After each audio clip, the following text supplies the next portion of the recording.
जय गुरुदेव, जय जय गुरुदेव, जय जय गुरुदेव, जय जय गुरुदेव। साहेब बोलજો બધા।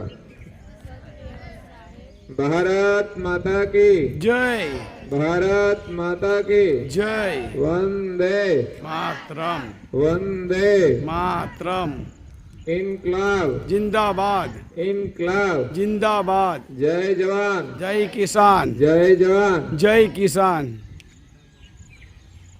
तो આજે बारमा आंतरराष्ट्रीय योग दिवस प्रसंगे दुनियाभરની અંદર આ યોગની ઉજવણી કરવામાં આવે છે।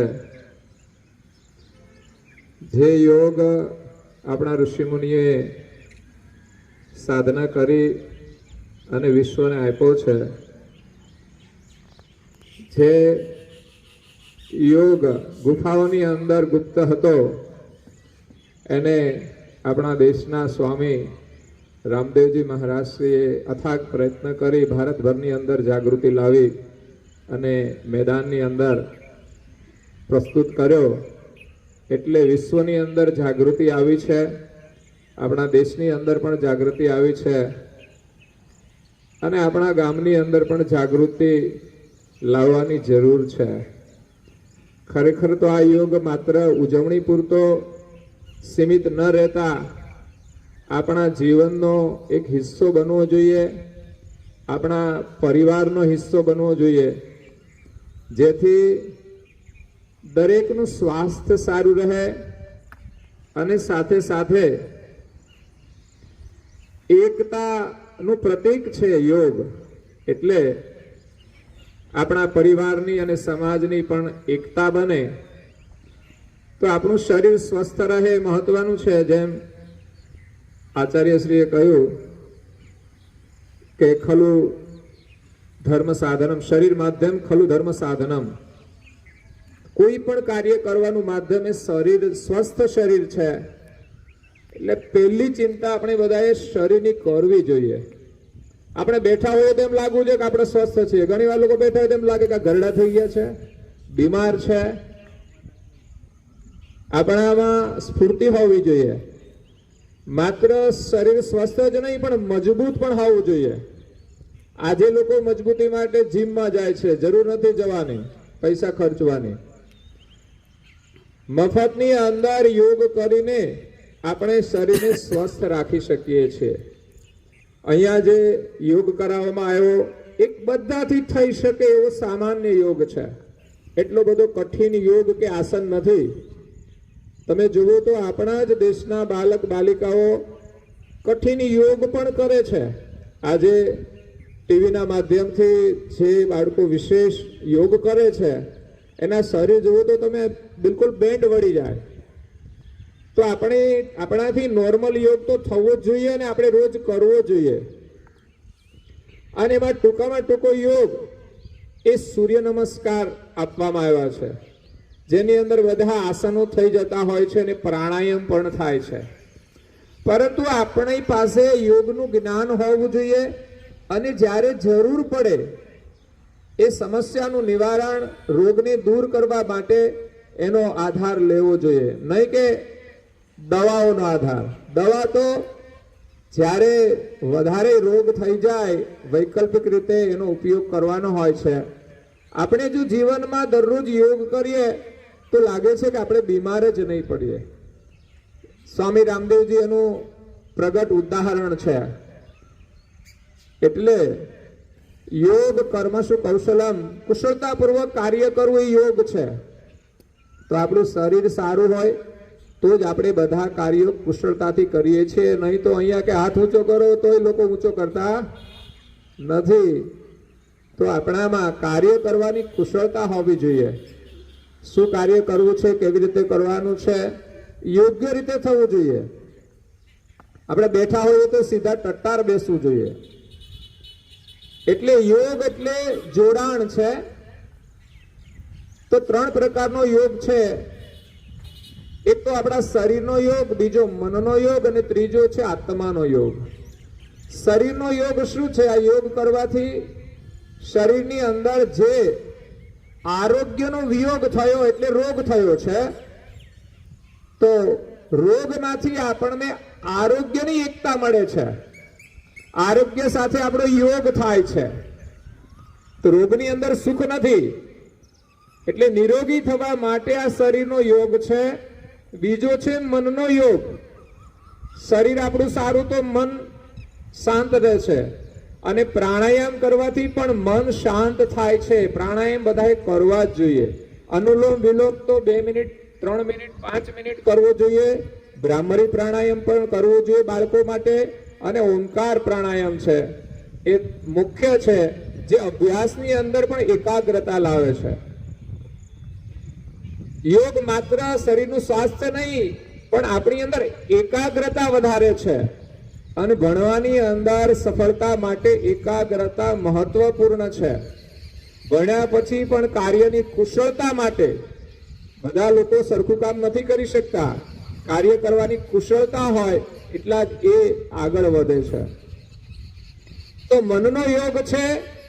આપણા મનની અંદર કઈ કારણોથી અશાંતિ ઊભી થાય છે, એને શાંતિ મેળવવા માટે આ યોગ કરવામાં આવે છે. જે શાંતિનો વિયોગ થયો છે એને શાંતિ લાવવા મનનો યોગ કરવાનો છે. આ યોગથી બુદ્ધિનો પણ વિકાસ થાય છે. એટલે આ યોગને પ્રાથમિકતા આપવી જોઈએ. અને ત્રીજો છે આત્માનો યોગ. આપણા ઋષિ મુનિએ જે સાધના કરી છે, માત્ર શરીરને સારા દેખાવા માટે કે મજબૂત રાખવા માટે જ નહીં, એ શરીરથી આપણે સમાજ સેવાના કાર્યો પણ કરી શકીએ. નહીં તો શરીર સ્વસ્થ હોય તો શું કરવાનું? આ શરીરથી જો સારું કામ ના થાય, સેવાનું કાર્ય ના થાય, ઘરમાં આપણે આપણા માતા પિતાની આજ્ઞા પણ ના પાડીએ કે બેટા લાવજે ત્યારે તમે ગમે તે જવાબ આપી દો, તો આ શરીર શું કામનું છે?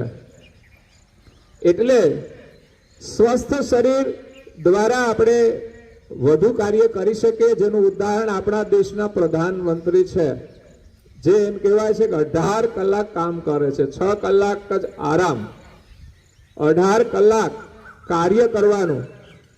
એ શરીર અને મન બંને સ્વસ્થ હોય ત્યારે જ થાય છે. ઘણાના શરીર સારા હોય પણ મન માંદો હોય તો સવારે ઉઠી શકતા, આમ તો બધા સ્વસ્થ છે પણ છતાંય ઉઠાતું નથી. એનો મતલબ એ મનથી કમજોર છે. મોટા ભાગના લોકોનું મન કમજોર હોય છે. અભ્યાસની અંદર નિષ્ફળતા માટે પણ મન કારણભૂત છે.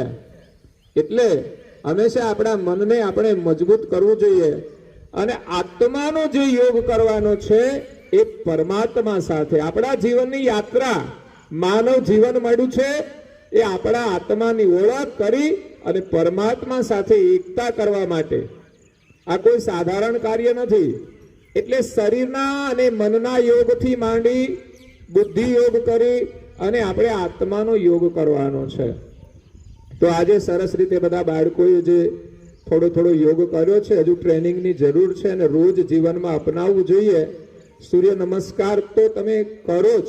મારું તો નિવેદન, અમારે શિબિર થાય છે, એમાં બાળકો આવે છે, એને સરસ રીતે જરૂરી યોગ શીખવવામાં આવે છે 1 કલાક માટે. જે બાલિકાઓ અંદર આવી હોય, જે બાળકો આવ્યા હોય, એને અનુભવ હશે. અને એટલું ખરેખર કરે તો સ્વાસ્થ્યનો તો લાભ થશે, પણ એના જીવનમાં પણ એક ખૂબ જ પ્રગતિ કરી શકશે અને એના જીવનમાં એક જાગૃતિ આવશે.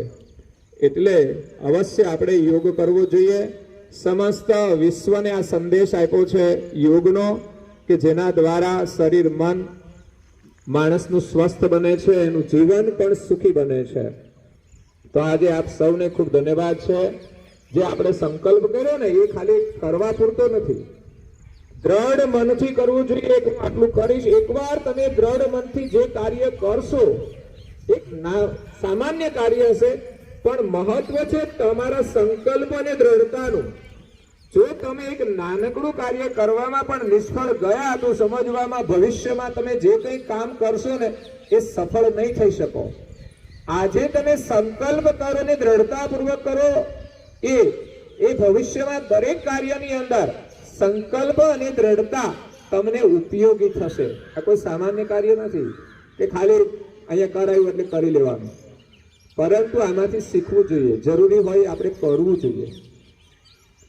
એટલે હું તો મારા જીવનમાં સમયની અનુકૂળતા પ્રમાણે રોજે આસન યોગ કરું છું. મને જરૂર લાગે એટલી એક્સરસાઇઝ બધી કરી લેતો હોઉં છું, અને મિનિમમ સૂર્ય નમસ્કાર કરીએ એકવાર તો પણ આખા શરીરને એક વ્યાયામ મળી જાય છે. કારણ કે શરીર એક જ સ્થિતિમાં રહે ને તો અક્કડ થઈ જાય છે. જ્યારે એની મૂવમેન્ટ થાય એટલે સ્થિતિસ્થાપક બને છે. એટલે આપણે દરરોજ સૂર્ય નમસ્કાર કરવા જોઈએ. આમાંથી કેટલા બાળકોને સૂર્ય નમસ્કાર આવડે છે? હાથ ઊંચો કરજો. તમને સૂર્ય નમસ્કારની ખબર છે? આવડે છે? શાળાની અંદર પણ આ વિષય હોય છે કે કેમ મને ખબર નહીં. અત્યારે તમે જે પીટી આવે છે એની અંદર શું કરાવે છે મને ખબર નહીં. તો બાળકોને આવડવું જોઈએ અને બાળકોને અંદર જાગૃતિ હોવી જોઈએ. બધા બાળકોએ આની અંદર ઇન્ટરેસ્ટ લેવો જોઈએ. આ વિષય કોઈ સામાન્ય નથી. બધા જ વિષયોની સફળતા એ આ પીટીનો વિષય છે, યોગનો વિષય છે. તો અવશ્ય દરેક બાળકોએ સૂર્ય નમસ્કાર મિનિમમ, એને નામ આપ્યું છે સૂર્ય નમસ્કાર, જેમાં 12 આસનનો યોગ છે. 12 સૂર્યના નામ સાથે એ યોગ કરવામાં આવે છે, જેમાં પ્રાણાયામ સાથે કરવામાં આવે છે. તો આજે અહીંયા આવવાનો સહેજાસહેજ યોગ થઈ ગયો. આજે યોગ દિવસ અને રવિવાર છે, રજાનો દિવસ, એટલે વિશ્વભરમાં બધી અનુકૂળતા રહેતી હોય છે. કર્મચારીઓને રજા હોય એટલે આમ તો સવારમાં તો કંઈ કામ જ ના હોય. આપણે 15 મિનિટ વહેલા ઉઠીને પણ માત્ર 15 મિનિટનો સંકલ્પ કરીએ કે આપણે આટલું કરીશું. જરૂરી થોડી એક્સરસાઇઝ, તો શરીરમાં એક સ્ફૂર્તિ આવશે અને મનમાં પણ સ્ફૂર્તિ આવશે. તમે જે અભ્યાસ કરો છો એમાં પણ તમને આળસ આવે, ઊંઘ આવે, તો 5 મિનિટ માટે એક્સરસાઇઝ કરીને બેસી જજો. તમારી ઊંઘ અને આળસ ખતમ થઈ જશે. ઊંઘ આવે તો મોં ધોઈ, આંખો ધોઈ અને થોડી એક્સરસાઇઝ કરીને બેસી જાઓ તો પણ તમારી અંદર સ્ફૂર્તિ આવી જશે. એટલે યોગ આપણા જીવનનું બહુ ઉપયોગી અંગ છે.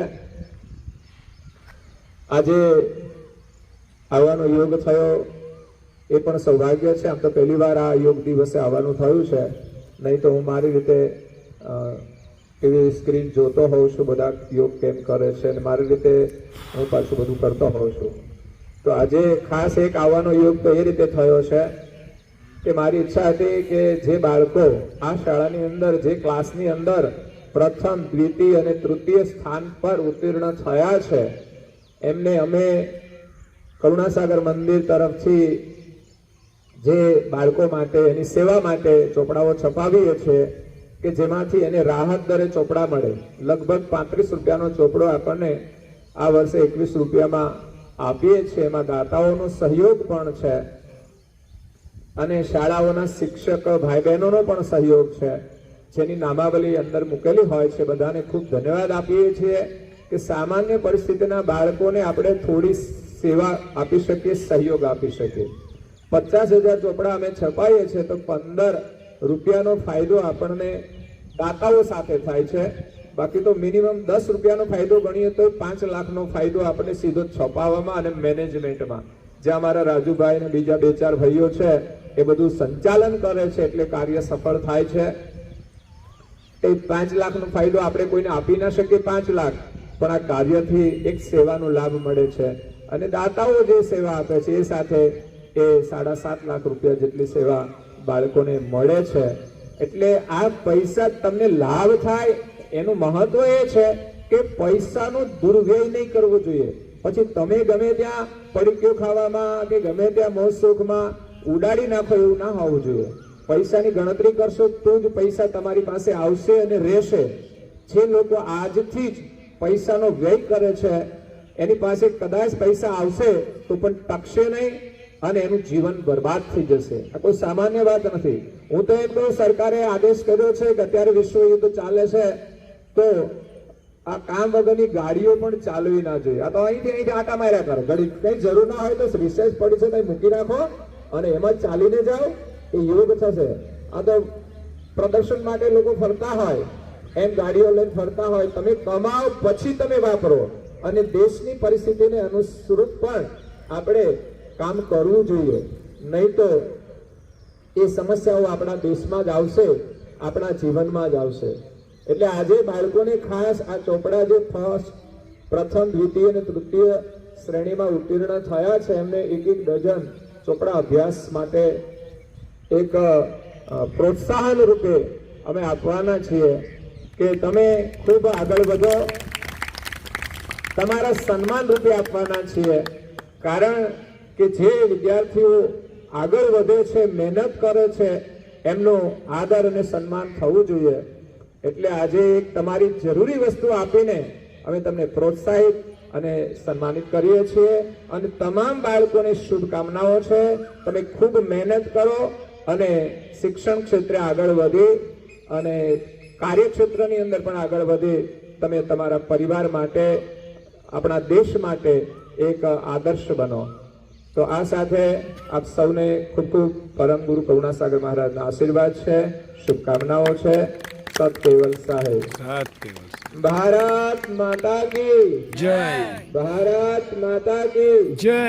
વંદે માતરમ. વંદે માતરમ. અભિનય કરો. વંદે માતરમ. ઇન્કલાબ જિંદાબાદ. ઇન્કલાબ. જિંદાબાદ. આ બધાના ઊંચા થવા જોઈએ મુઠ્ઠી. ભારત માતા કી જય. ભારત માતા કી જય. સત કેવલ સાહેબ. બોલો સત કેવલ સાહેબ. બે હાથ જોડીને બોલો સત કેવલ સાહેબ. સરસ.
जय जय गुरुदेव, जय जय गुरुदेव, जय जय गुरुदेव, जय जय गुरुदेव.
जय जय गुरुदेव जय जय गुरुदेव जय जय गुरुदेव जय जय गुरुदेव।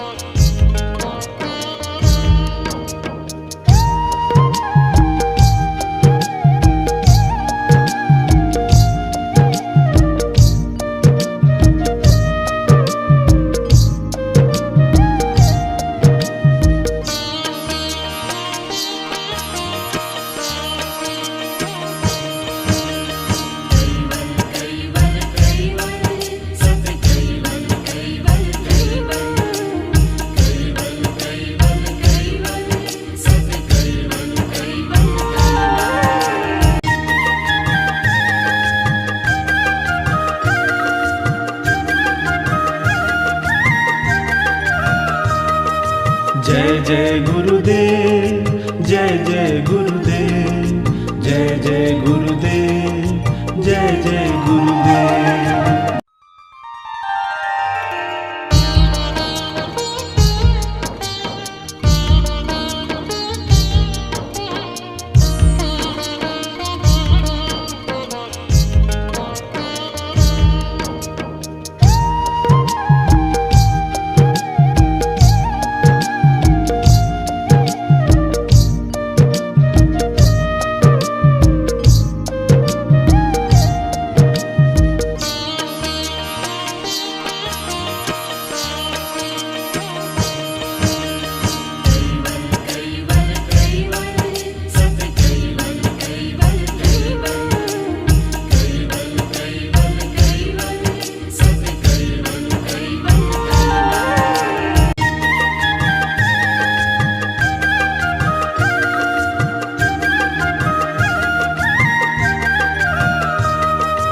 जय जय गुरुदेव जय जय गुरुदेव जय जय गुरुदेव जय जय गुरुदेव।